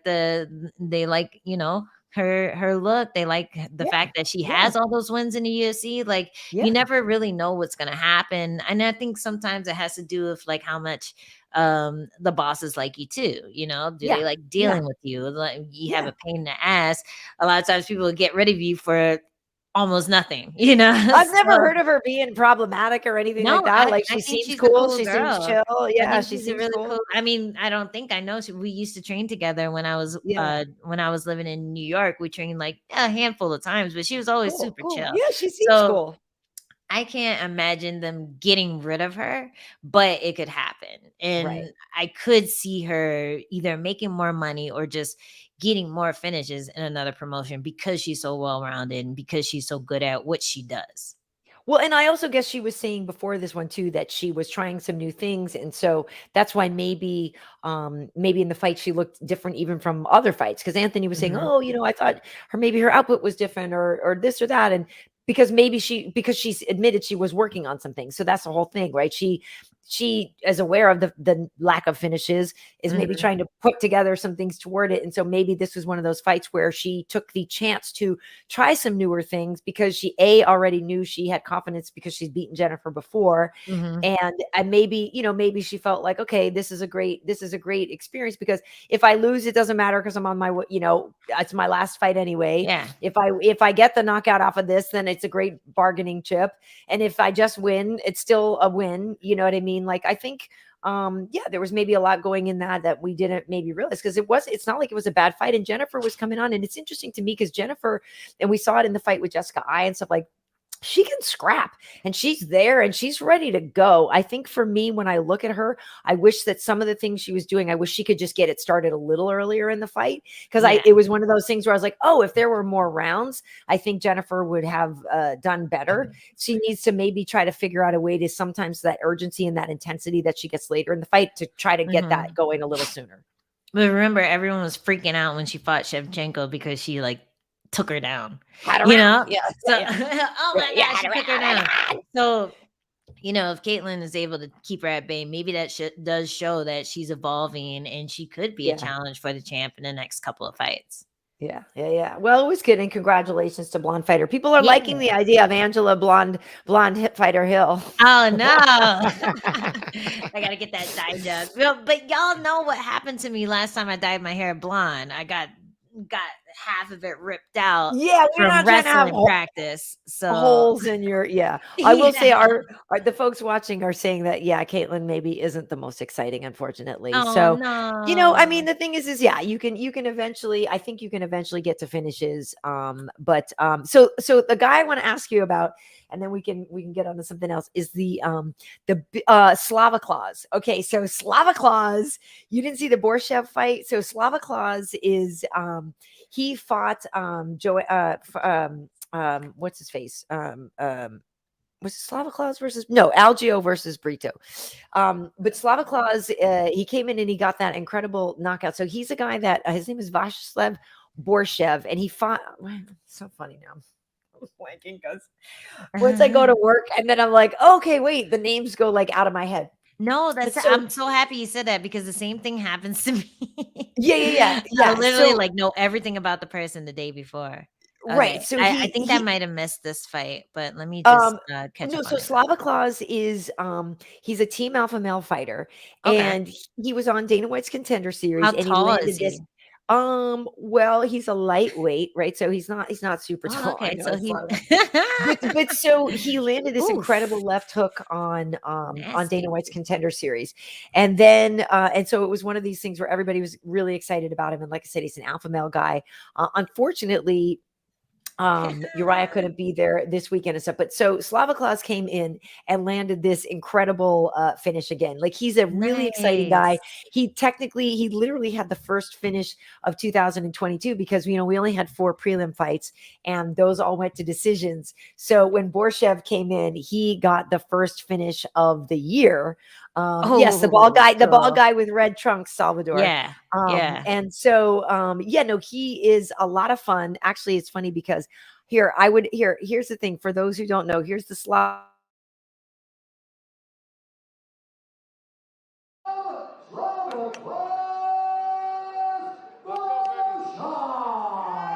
Yes. Okay. So that was Slava Claus. That for those guy. of you. Okay. Yes. Yeah. Okay, So that gotcha. guy. And like I said, I'm going to work on the video and whatever. But so he was fighting Dakota Bush. That's it.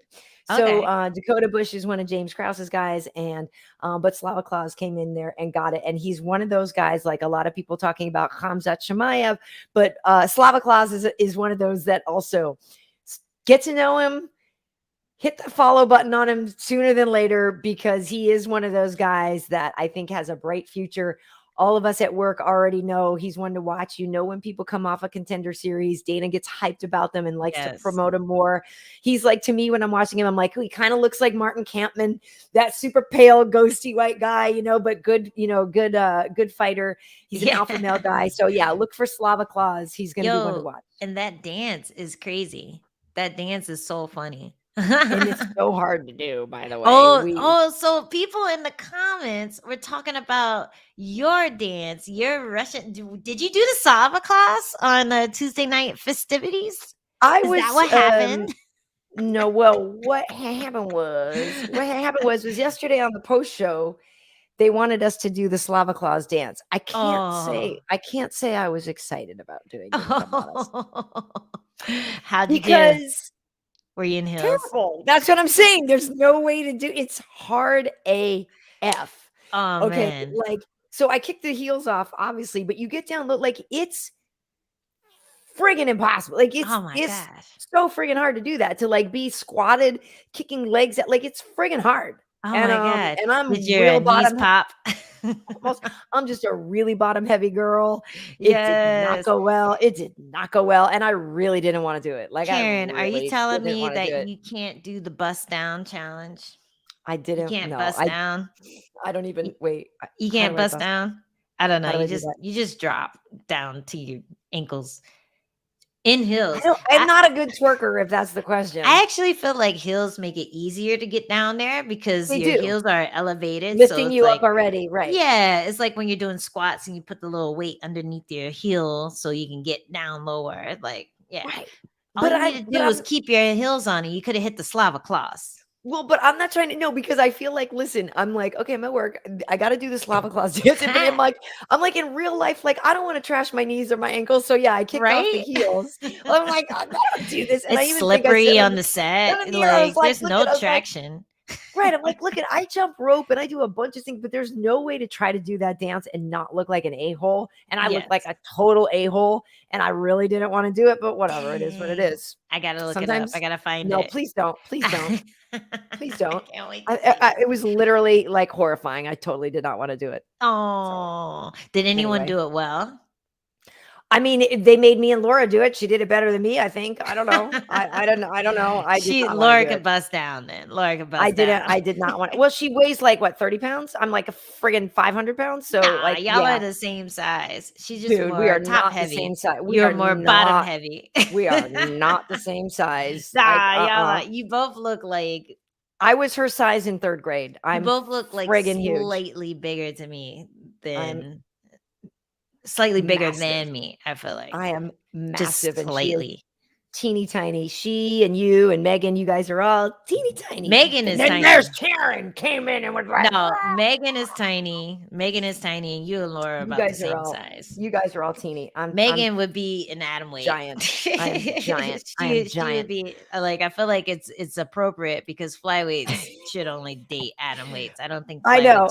Actually, well, that bigger. Was one thing. Yeah. The atom weights are. So yes, it was on the post show and whatever. Okay. So Don Story is asking where Hanato is. That's a different show. Hanato and I do a thing on Tuesday nights called Tuesday Night Festivities. This is what happened was, and this is number 48, Angela. Cora. And we bring up a good point because somebody was asking the other day, they were like, somebody sent me a message on Instagram. They're like, hey, Karyn, have you ever thought about doing maybe a women's podcast? Because all the podcasts are men. And I wrote them back and I was like, I'm about to do number 48 with Angela. And so, folks, if you are watching, but you know what? Like a lot of people don't hit notice writing. Oh, I'm sorry. I just totally interrupt. Nobody's gonna watch now because that's what I was gonna say. Is hit the notifications, hit the sub button, because this is episode 48. Like, I'm like, it kind of broke my heart to see that. Like, on the one hand, I was like, oh, that's cool. People want to see what we're doing, and then on the other hand, I was like, how do you not know we've done 47 of these already? Well, you know what? Like, a lot of my posts on IG get choked if I don't like show my ass.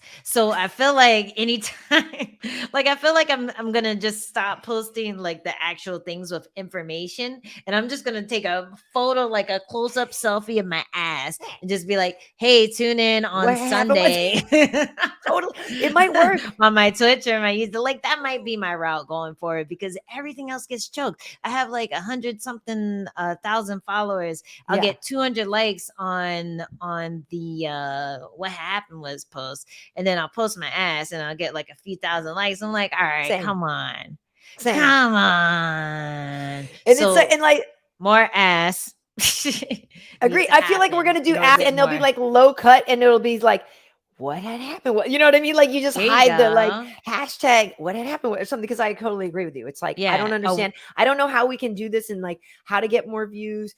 We try, we promote it, we do like I don't know what to do. maybe a what had happened was tramp stamp. What had happened was a belly ring. What had happened was like across, like, you know how they had the Juicy Couture velour pants On your butt, right? Yeah, right. what had happened was on the butt, and then we're just like and then like when it comes together, it's like what had happened was what had happened. Exactly. What happened Something was, like what that. happened was. We got to Yeah. do something. We got to do something about it. I think our marketing teams can get to that together and make that happen. I think so. Well, we can start to wrap it up. But speaking of marketing, we are available over on Spotify and Apple Podcasts and iHeartRadio and your Twitch. And I broadcast this on Twitter. I don't know. I think they stay like as a tweet. And you can find the whole show then, like when we initially go live, I think it makes it a tweet and then it kind of stays in my stream or something. Cause I was wondering where they live, like on Twitter after you go live. And I think you just have to find the tweet or something, but obviously on YouTube, it's easy to, find us, I would think. And on your Twitch, right? It lives forever. Yeah. On Twitch, it lives forever. So it's there. You can go and watch it. I'm going to try to figure out how to do like a commercial before or something. I think we have to go live on Twitch in order to post that little preview. So okay, we'll do that next time. Just like go live real quick and just be like, hey guys, this is what's going to happen next time. But yeah, man, like the podcast is growing. So I'm definitely happy about it. We're doing our own thing.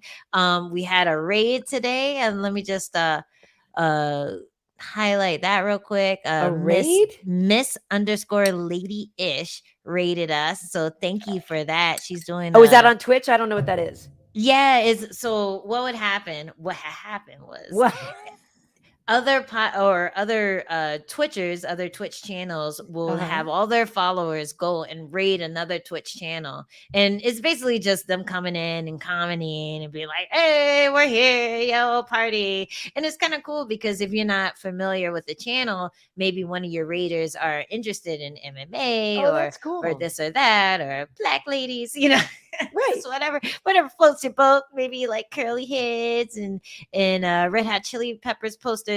Right. And so it's cool when people come through and they raid, because then you get exposed to different audiences. So that was cool. Right. Thank you, Miss Lady Ish, for that. And they hold a Black Consciousness book club and podcast every very cool. other Sunday at 4 p.m. So make sure to check that out. That's cool. Yeah, super cool. Well, super and we've sent you. I send you the links to the after party too, because people who are those of you in the comments here asking about us with Hanato. So on Tuesdays we do an after party, and I send Angie the link, and it's really just it's Tuesday night. She's chilling. Maybe she's having lovey-dovey time with the hubby, and so she's not trying to like get on and do a podcast. But I always do send her the link, and like. So Anthony this weekend, he was like, yo, I haven't been on in a while. I'm like, yeah, the people want to see you. So, last week, Max Griffin came and hung out with us, and like the after party is just chill. That's on YouTube Tuesday nights at around like 9:15, 9:30 Tuesday nights, like, after midnight on the East Coast. But yeah, like, so we will, and you've been on with us in Hanato before in Uriah Hall, so people could look for that one.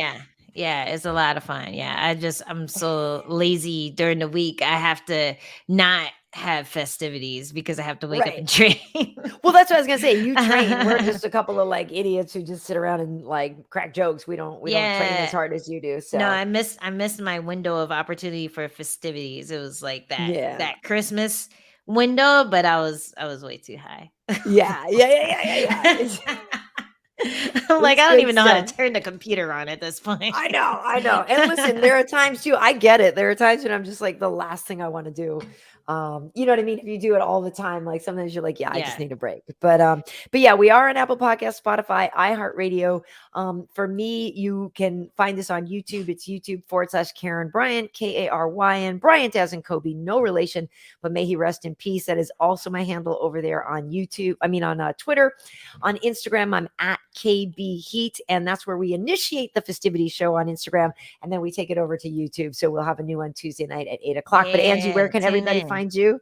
You can find me at Instagram and Twitter at Angie Overkill. You can find me on Twitch here if you're there already. But you can also, if you're not there already, you can find me at Twitch at Angie Overkill, and you can find me at Overkill Hill on TikTok. Cool. Oh, that's right. You do the TikTok. I do the TikTok. I just posted a new one today. I have an Oculus 2. Oh, this is for the gamers out there. Oh, you do. I got an Oculus 2 for my birthday. It was on the 12th. And oh my God, a bunch of people told me to download Thrill the Fight. And I'm like, oh, this might be fun, like a little boxing game. I remember playing like Wii Fit boxing. I'm like, oh, right. I totally did that. Dude, I was gassed. Oh my God. I was trying to knock that motherfucker out and it was not working. And the funny thing about it is because it like totally covers your vision. You think you're going like this, but you're going, rah, rah, rah, like I didn't realize how much like my visual cues control my punches, so I know how far I'm going out and I'm going back. So I'm like throwing haymakers the whole time, thinking I'm just like throwing little light punches and stuff. It was really funny. So you can check that video out on like TikTok or Instagram or whatever. Nice. But I went ham with the Oculus too. But it's been really fun. If you want a new little like casual gaming thing or whatever, that's really cool. The little VR setup, it's really fun. There's a lot of fun stuff you can do with it. All right. Well, you're cool. like, no, fuck that. We'll see. We'll see. They have Tetris. Hey. I was gonna say they had Tetris and Centipede and stuff like that. They do. Like, I think that might be my next download. Play well, by the way, VR Tetris. Okay, because I do the word games and like I have to laugh at myself because I got hooked on Wordle now.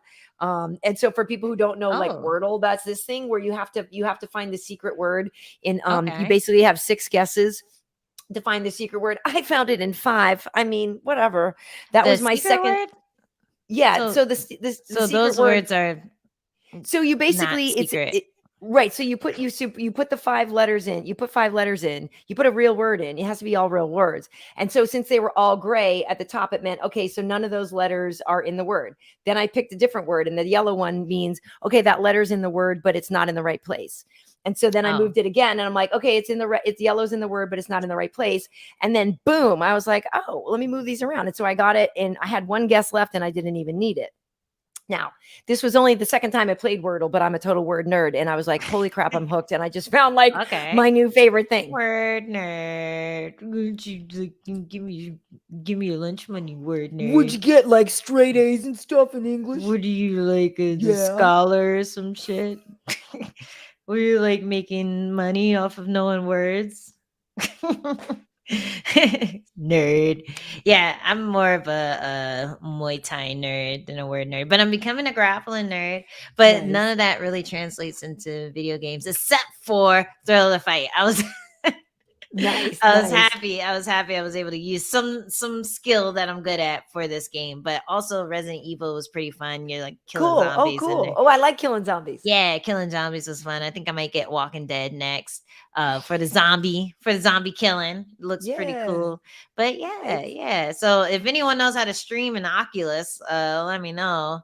And we'll maybe do that one day. I don't know. We got to get some games on here though. We got to get some game streaming on the Twitch channel at least. Yeah, that'd be cool. Oh, Vash Ketchum says being black and nerdy and being a fan of MMA makes it hard to relate and makes dating dreadful. I wonder how. Yeah, that I can see that being. I mean, all of that can make dating weird, but yeah, I think the hardest part about going to a sports bar, and that's like usually where you can maybe meet someone who has similar interests. But whenever I go to a sports bar, there'll always be some guy who's just like, oh, you know what kind of choke that is? And I'm like, yeah, motherfucker. And I'm just like, shut up. Why I won 5 fights with that one. Shut up. Yeah. And it's always like, there's always guys who don't really know that much about MMA who are always trying to like throw their MMA dick around. It's like, dude, if you knew how small that little MMA dick was, then you wouldn't be pulling it out every chance you got. Like the people who actually know something never flaunt it, because they're usually the more humble types. They're your Ciryl Gane types. So you know, it's funny though. I would maybe recommend, because I went to pick up a pizza one time a couple weeks ago, and I went to this place, and there was an e-gaming place right next to it, and that actually might be where you start, right? Because some of the e-gaming, and it was cool because it was like this whole room, and I'd never seen it. I was like, oh my god, that's so cool. And I'm just garbage at gaming, but to me that's actually interesting because I do love sports, and I was like, well, I actually love really playing sports, but the e-gaming thing, maybe that's the community where you would find like-minded people who like sports and gaming and whatever. Yeah. Oh, Those leagues, Vash right? Ketchum actually had a question. Okay. As a black person in MMA space and being nerdy, do you ever feel like it's hard to relate to other black people? I'm an MMA fan and plan to start training jiu-jitsu. Oh, good for you. And when I mention it to black women, they look at me like I'm weird. Well, Angie, for a long time, you were the only black girl in the UFC. Yeah, exactly. And, you know, it's something that I've talked about, but it's hard to feel like you're saying stuff that other people can relate to because it's such a unique experience, you know, like it's like being the only black person on the hockey team or being the only black person, I don't know, in the animation studio, which I've been that, you know, at least. And a lot of times you're the only black person in the room. I was the only black person in the room a lot of times when I went to art school. So it's something that you just have to get comfortable with. You know, you have to be comfortable in your own skin and not need the comfort of other black people being around to enjoy something.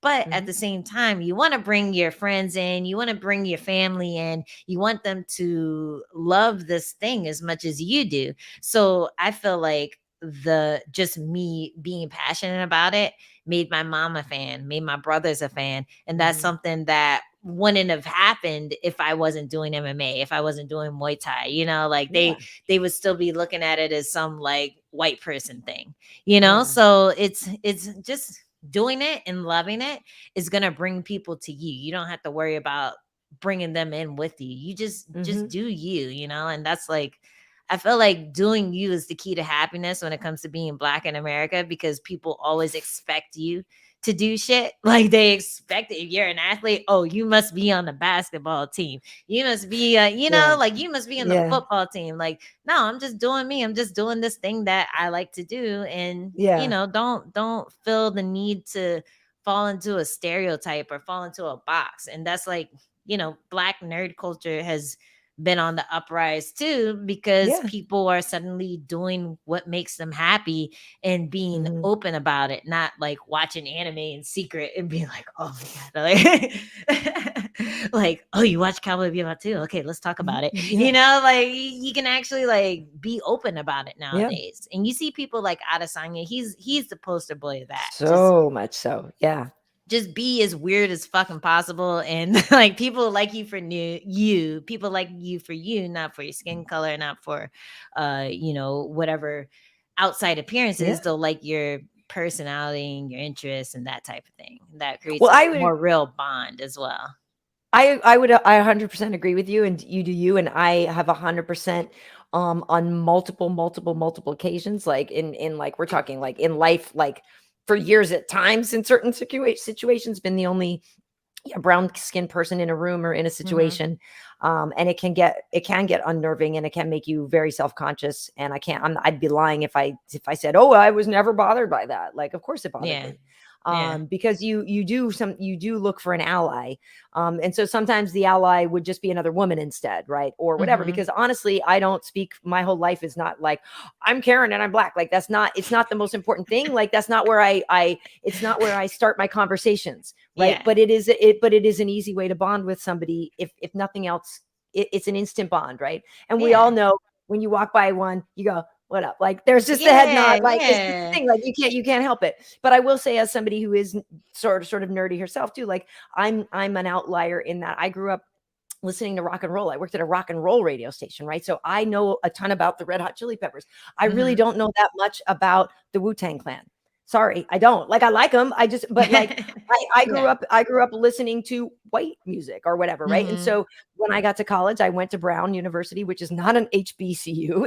It's an Ivy, but like there were black sororities, and they were like, "Are you going to rush?" And I was like, "I don't want to be like, no, I don't want to be in a sorority, whatever." But like, so weird boxings. But just the long story short, like I'm a nerd too. I watch Star Trek like a mother. I do puzzles. Like I'm a word nerd, and I have brown skin, right? So yeah, I can completely say like, just be you, be authentic, and like the ones that can relate will relate. But I do agree that maybe MMA is not a sport that a lot of Black women know about, because it's just something that a lot of Black people didn't do for a while, right? Like they didn't even do MMA. Like, so maybe they know more about boxing. And so I think if you met a girl who liked boxing, it would be an easy, or whatever, I'm not sure who you are, but if you met a prospective date that was into boxing, it wouldn't be a hard sell to get them into MMA. Yeah. And like, I feel like a lot of people still think of MMA as that thing, that crazy white boy who fought Mayweather does, like a lot of people don't really buy into it as a sport yet. And that's something that we're working on. The more exposure that people who look like us get, the more we'll be bringing in those fans, and the more it'll become more of a well-known thing amongst Black Americans than it is now. But in the meantime, just chill. But you're right, hard though. It is hard. And my daughter got me into anime. She got me into more anime and stuff too, and manga and all that. So yeah, like I get it. Yeah. All right. Salvador Dali's a word nerd too. Love it. What's your favorite word? Oh, it's funny that you say that. I actually funny because one of my favorite movies is called Bad Words, and the kid in it, he asked that, like, what's your favorite word? And the kid's favorite word is subjugate. I actually used to have a favorite word, but now I can't remember. I do. Well, no, I don't have a favorite word, but my other poster here I have the poster for Diner. In one of the scenes, he says, what my favorite word is? Gesture. And he's like, or no, he said the word I'm uncomfortable with is gesture.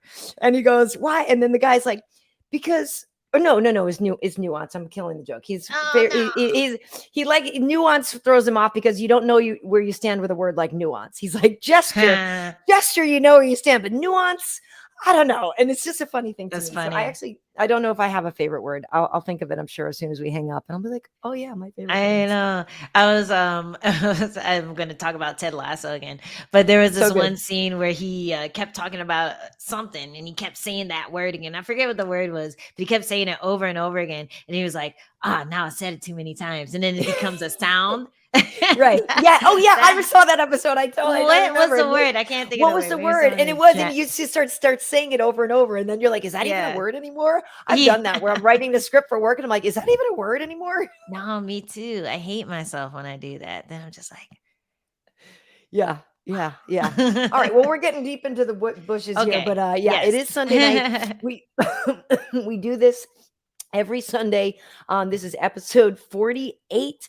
So you can go back and look, but we do have last week, Brandon Royval was on with us. We had Adrian Yanez on with us recently. We had Chris Barnett on with us. So yeah, we've had some fun stuff. You should definitely go back and look at those and check them out, and let us know like who you guys would like to have on with us in the future. What kind of guests you guys are interested in. Yeah, we got some connects. We got a little bit of connects. So let us know. Let us know in the chat. Let us know in the comments, and we'll try to make it happen. Like we'll work our magic as much as possible.